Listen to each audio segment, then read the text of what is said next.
जय हिंद। इस क्लास में हम आगामी BSSC CGL और BPSC 68 69 के लिए इम्पोर्टेंट साइंस के महत्वपूर्ण प्रश्नों का प्रैक्टिस सेट सॉल्व करेंगे। यह हमारा 7 नंबर का प्रैक्टिस सेट है। अगर आपने अन्य प्रैक्टिस सेट नहीं देखा है तो उनको वीडियो के डिस्क्रिप्शन में दिए गए लिंक से जाकर के देख सकते हैं। चलिए स्टार्ट करते हैं। सभी क्वेश्चन बहुत ही इम्पोर्टेंट क्वालिटी के हैं, इसलिए वीडियो को स्किप नहीं कीजिएगा। पहला क्वेश्चन है, चंद्रमा पर आने जाने की यात्रा के दौरान अधिकतम ईंधन कब खर्च होता है? तो चंद्रमा पर आने जाने के दौरान सर्वाधिक ईंधन पृथ्वी के गुरुत्व को पार करने में खर्च हो जाता है। कहाँ? पृथ्वी के गुरुत्व को पार करने में। ये अगर हम नीचे पृथ्वी मान लेते हैं और हमारा एटमॉस्फेयर कुछ इस तरह से है, तो पृथ्वी का जो गुरुत्वाकर्षण है वो कुछ दूरी तक रहता है। तो जब हम स्पेस की तरफ जाते हैं, इधर हम स्पेस अगर मान लेते हैं, तो स्पेस की तरफ जाते समय जो पृथ्वी अपना गुरुत्वाकर्षण शक्ति के कारण या पृथ्वी के गुरुत्वाकर्षण शक्ति के कारण ऑब्जेक्ट को वो नीचे की तरफ खींचती है। इसलिए इस ऑब्जेक्ट को ज़्यादा पावर लगाना पड़ता है और इसका जो पावर है या मैक्सिमम जो ईंधन या एनर्जी जो है ये पृथ्वी के गुरुत्वाकर्षण को इक्वल या बैलेंस करने में खर्च हो जाता है। अगला क्वेश्चन है, कौन रक्तस्राव के स्थान पर रुधिर का थक्का बनाकर उसका मार्ग रोक देता है? अर्थात रुधिर या ब्लड का थक्का जमाने में कौन हेल्प करता है? तो वो प्लेटलेट्स करता है। यहाँ एक चीज़ आपको ध्यान रखना है, अगर क्वेश्चन में पूछता है कि ब्लड का या रक्त का थक्का बनाने में सहायक विटामिन कौन सा, तो विटामिन अगर पूछता है तो विटामिन के। अगर रक्त रुधिराणु या रक्त का कण का पूछता है तो प्लेटलेट्स, रक्त का कणिका पूछेगा तो प्लेटलेट्स, विटामिन पूछेगा तो विटामिन के, और यदि कोई धातु पूछता है तो फेरस। कौन सा? फेरस। तो ये सभी मिल करके क्या करते हैं, ये तीनों अलग अलग क्वेश्चन के नेचर के अनुसार आपको ध्यान रखना कि ये सभी रक्त का थक्का बनाने में मदद करते हैं। अगला क्वेश्चन है, जीव वैज्ञानिकों ने या जैव वैज्ञानिकों ने पादप जगत और प्राणी जगत की जातियों को बड़ी संख्या में ज्ञात किया है और ढूंढ निकाला है, पहचान लिया है। संख्या की दृष्टि से अब तक ढूंढे हुए और पहचाने हुए जीवों में सबसे अधिक संख्या किसकी है? तो ध्यान रखना है, सबसे अधिक संख्या कीटों के है। सिंपली अगर क्वेश्चन इतना जो लंबा दिया हुआ है, एक शब्द में बोले तो जो ब्रह्मांड है, ये जिसके द्वारा अभी तक जो ब्रह्मांड में साइंटिस्टों द्वारा जो जंतुओं की खोज की गई है उनमें सर्वाधिक संख्या किसकी है? तो कीटों की है। अगला क्वेश्चन है, हरे फलों को कृत्रिम ढंग से पकाने के लिए किसका प्रयोग किया जाता है? तो एसिटिलीन का। किसका? एसिटिलीन का। ध्यान रखिएगा, अगर हरे फलों को कृत्रिम ढंग से बोलेगा तो एसिटिलीन का, और अगर प्राकृतिक धर्म से पूछ दे, कौन सा? प्राकृतिक पूछ दे तो इथाइलिन। कौन सा? इथिलीन या इथाइलिन। कहीं कहीं इथिलीन देता है या इथाइलिन देता है, ध्यान रखना है। एसिटिलीन कौन सा हो जाएगा? कृत्रिम धर्म से एसिटिलीन, प्राकृतिक रूप से इथिलीन या इथाइलिन।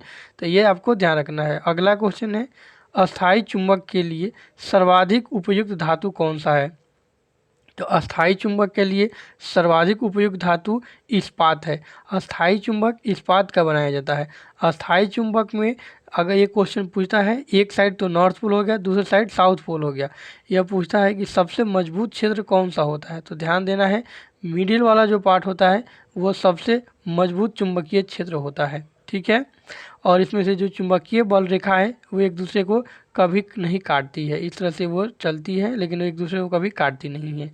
अगला क्वेश्चन है, जब किसी प्रक्रम के दौरान निकाय या किसी ऑब्जेक्ट का ताप स्थिर रखा जाता है तो यह प्रक्रम क्या कहलाता है? तो ध्यान रखिएगा, यह समतापीय प्रक्रम कहा जाता है कि इसमें तापमान को समान रखा गया है। अगला क्वेश्चन है, क्वार्ट्ज का रासायनिक नाम क्या है? तो क्वार्ट्ज का रासायनिक नाम सिलिकॉन ऑक्साइड है या सिलिका है। ध्यान दीजिएगा, इसी को सिलिकॉन ऑक्साइड भी कहते हैं। कौन सा? सिलिकॉन ऑक्साइड या सिलिका, जिसका फॉर्मूला होता है SiO2। अगला क्वेश्चन है, मानव मस्तिष्क का सबसे बड़ा भाग कौन सा है?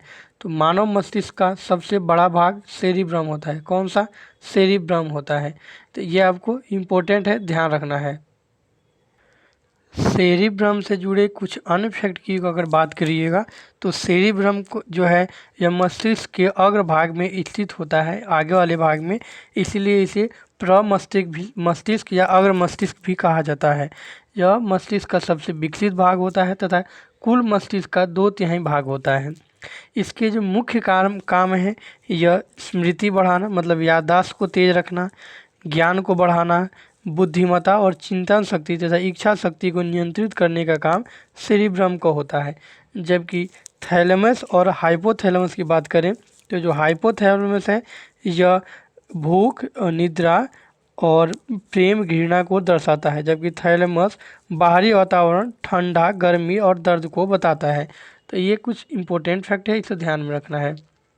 अगला क्वेश्चन है, मिट्टी में वायुमंडलीय नाइट्रोजन का स्थिरीकरण कौन करता है? तो मिट्टी में वायुमंडलीय नाइट्रोजन का स्थिरीकरण राइजोबियम नामक जीवाणु करता है। बढ़ते हैं अगले क्वेश्चन की तरफ। अगला क्वेश्चन है, खतरे के सिग्नल लाल होते हैं जबकि आँख पीले रंग के प्रति अधिक संवेदी होता है। ध्यान रखना है कि हमारा जो आँख है वह पीले रंग के प्रति, कौन सा, येलो या पीले रंग के प्रति अधिक संवेदनशील होता है, लेकिन इसके बावजूद भी जो खतरा का सिग्नल है वो लाल रंग का होता है। ऐसा क्यों? तो ध्यान रखना है कि लाल रंग का जो प्रकाश जो होता है उसका तरंग दैर्ध्य पीले प्रकाश से अधिक होता है और इसका तरंग दैर्ध्य जिसको लैम्डा से सूचित करता है अधिक होने के कारण इसका परावर्तन कम होता है।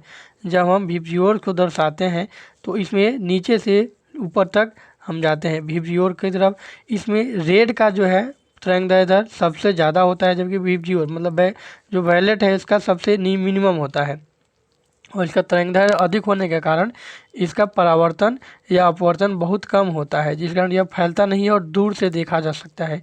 इसीलिए खतरे के सिग्नल लाल रंग के बने होते हैं। तो ये थे बीपीएससी, बिहार एसएससी और अन्य परीक्षाओं के लिए इम्पोर्टेंट साइंस के बहुत ही वीवीआई क्वेश्चन। इन सबको आप एक बार मेमोराइज कर लीजिएगा। ये हाल ही की परीक्षाओं में पूछे हुए प्रश्न हैं और आगे भी पूछे जाएंगे। इस क्लास में इतना ही। Thanks for watching. मिलते हैं नेक्स्ट क्लास में। जय हिंद।